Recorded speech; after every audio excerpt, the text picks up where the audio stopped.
Ang halo-halo sa unang tikim, matabang, wala siyang lasa. Tama po ba? Pero kapag sinimulan mo ng ihalo yan, dun pa lang siya magkakalasa. Ganon din po sa pagninegosyo. Sa simula, hindi ka pa kikita. Hindi mo pa malalasahan yung negosyo.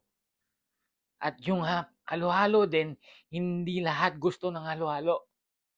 Sa negosyo din ganun. Hindi lahat gusto ng negosyo. Mas gusto kumain lang ng halo-halo pero ayaw magtinda ng halo-halo. Tama ba? Yan po kasing halo-halo.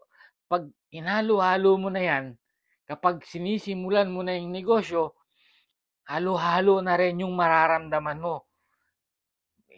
Iba't ibang paghihirap, struggle, failures, rejection, pangalipusta, pangamaliit, tinatawanan, tinatasa, lahat yan mararanasan mo sa pagsisimula mo ng negosyo.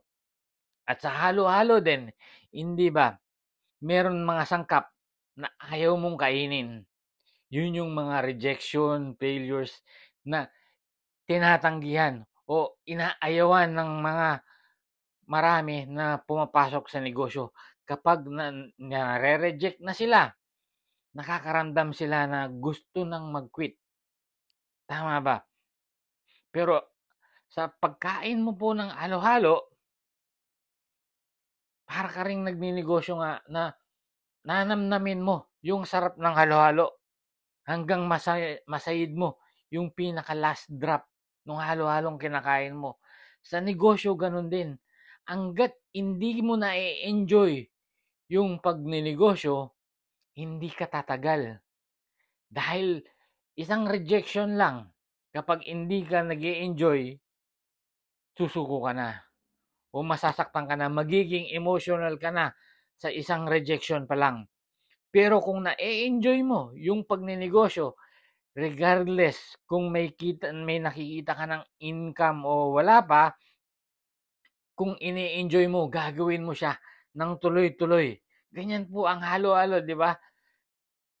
Ini-enjoy mo lang kainin. Kapag inhalo-halo mo na, natitikman mo na yung iba't ibang sangkap ng halo-halo, kung paunti-unti na-enjoy mo. Yung kahit ayaw mo na, 'di ba? Yung halimbawa, merong ayaw sa munggo or merong ayaw sa saging sa halo-halo, 'di ba tinitira nila 'yon, natitira sa baso 'yon, hindi nila kakainin. So, ganun sa negosyo. Kapag yung ayaw mo, yun yung iniiwasan mong gawin, 'di ba? Kapag na-reject ka, ayaw mo 'yun.